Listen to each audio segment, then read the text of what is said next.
talk with us some more about the idea of neighbor power, we're joined by Sarah Morningstar, who's the Deputy Director of the city's Department of Neighborhoods. And Sarah, welcome. Good morning. We've known each other for a while because in a prior life you were an assistant principal. I was. At TOPS K-8 school in Seattle.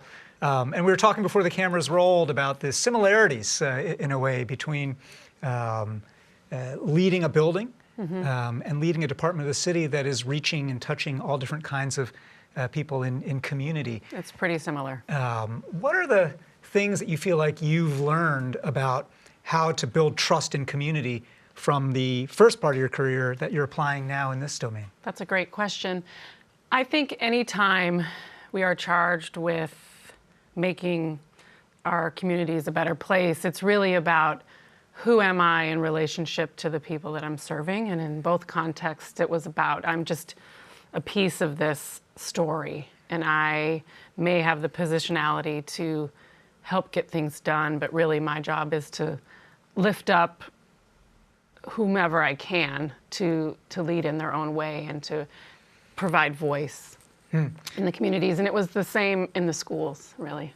This idea of lifting up, I think a lot of folks have heard of the Department of Neighborhoods, but maybe not have a really clear picture beyond something like pea patches right, exactly. and the rest, what the department does. So that framing that you just used of, you're not there in a top-down way to tell neighborhoods what to do. You're there to actually give lift to or voice to ideas that are emerging from different parts of the community.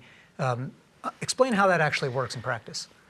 In practice, we are sort of the eyes and ears of the neighborhoods. And whether it's our community engagement coordinators or the leader of our PACE program, which is our People's Academy for Community Engagement, not unlike your own, or if it's our P-Patch coordinators, our matching fund folks, our historic preservation officers, everybody that comes to work on the floor is of service to the people in the communities. And we are out there at the meetings proactively, and I think that that's an important piece, proactively reaching out and bringing people to the table and finding those folks that are underserved and not historically listened to and saying, you have a voice, you get this voice, let's help make that happen. So that point in particular is really important in a city that is so rapidly growing, so rapidly becoming rapidly more unequal in different ways. Correct. That point about affirmatively reaching out to people whose voices might not be heard or who might not have a seat at the table. The nature of neighborhood work, nature of politics in general is the squeaky wheel gets the grease, right? How do you actually, what does it look like to invite people who aren't making squeaky noises, who don't even know how to squeak and get heard to do that? And in some ways, aren't you making the city's job harder by making more people more able to express how they're ticked off with the city? Right. Well, that's one way to look at it, but I think too it's, I know that this administration is wanting us to do this work, and Mayor Durkin and her team have said, no, Department of Neighborhoods, this is what we want you to do. And it's just a matter of truly taking, the staff, and Andreas and I have amazing staff, and they're the ones that go out and do this work day in and day out and come back and share it with us. But they are the ones that go out into communities like Chinatown International District or parts of Ballard or the central area, the Duwamish River area, and they go out and they say, hey, do you even know that this is happening? And they go door to door and they find those community leaders and they help bring everybody to the table. This is about not, how many seats do we have at the table, but how many tables are we going to need so that everybody can sit down? And sure, there are times when there is a history of just box checking in terms of community engagement. Did we put out a flyer? Did we hang the poster up about the repaving project? Check. But we need to slow that down sometimes and say, hey, wait, there's communities that live here that need to know about this. And so we do work with other departments in the city to get that outreach done. How do you actually, in a city, again, that's so rapidly changing, newcomers to the city might develop some attachment to the particular neighborhood where they live, especially if they've got kids there and they're getting woven into the community that way. But they might not necessarily know much about other neighborhoods in town or the relationship or the history of other neighborhoods in town. What do you all do at the department to try to cross-pollinate ideas, history, voices, culture across neighborhoods and between them among the city? That's a great question.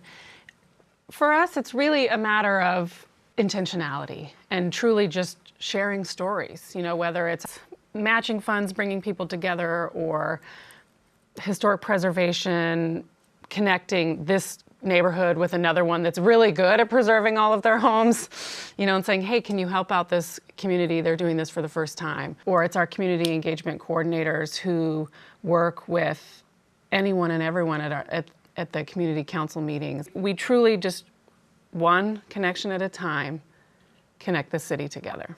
So I guess one of the things that strikes me, you know, there's one layer of the work of activating neighbor power that is just about happy power, just, you know, do stuff together, do more. And then there's another layer that's about unhappy power. Right. Whether it's complaint or grievance or dissatisfaction with the nature of changes that are happening. And that can be in the Central District or South Seattle, the feeling of displacement that's been happening and gentrification. That can be in North Seattle, the fears and concerns that have been raised about homelessness and the impacts on, or about density and the impacts there on the traditional character of neighborhoods. And there's not just neighbor activism, neighbor power in terms of, hey, let's plant a pea patch together, but like, hey, we don't like what's happening here and we need to change that. What kind of crosswalks do you all try to build between the relatively apolitical forms of neighbor engagement and the more power-oriented, conflict-centered kinds of neighbor engagement? Well, I think first and foremost, it's important to remember that all ways of engaging with your government are good and should be encouraged. And it's actually quite surprising to see when sort of cultivated and stewarded, how we've been able to actually use those pea patch communities. That's a great example that you didn't know you were giving me. Use those pea patch communities as sort of starting points and information places because they have their own networks. And so they are our community leaders, whether they knew it or not when they signed up for a plot.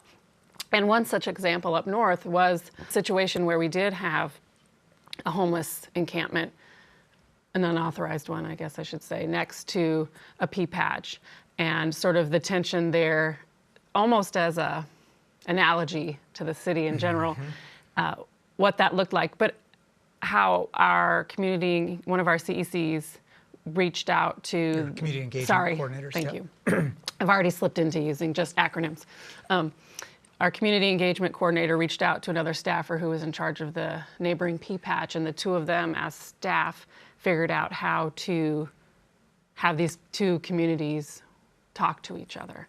And it ended up, it was the middle of summer and there was questions about water use, and it turned out to actually be a pretty positive situation where the pea patch community was able to provide water and things for the neighboring encampment as the city figured out what to do about it. But the crosswalks, as you say, are really about, it's really about empowerment. I mean, it seems like an overly used word, but it's so important to acknowledge that people are going to have feelings about their local government and have that be okay, right? It's okay. And then how do we teach and inspire to appropriately and constructively address those concerns? Well, at the heart of that kind of empowerment is trust. And the anecdote you just shared is about building relationships of trust. And I think most fundamentally, as this city grows, people understanding that there's trust to be built also between the citizens and government itself, in the form, in this case, of the Department of Neighborhoods. So thank you for coming to share with us a bit about how you all approach your work and how people can plug in and claim the power that's inherent in the work that you do. Thank you, Sarah. Thanks. My guest has been Sarah Morningstar. She's the Deputy Director of the city's Department of Neighborhoods, and you can learn more about them on their website and about the work that they're doing all around the city of Seattle.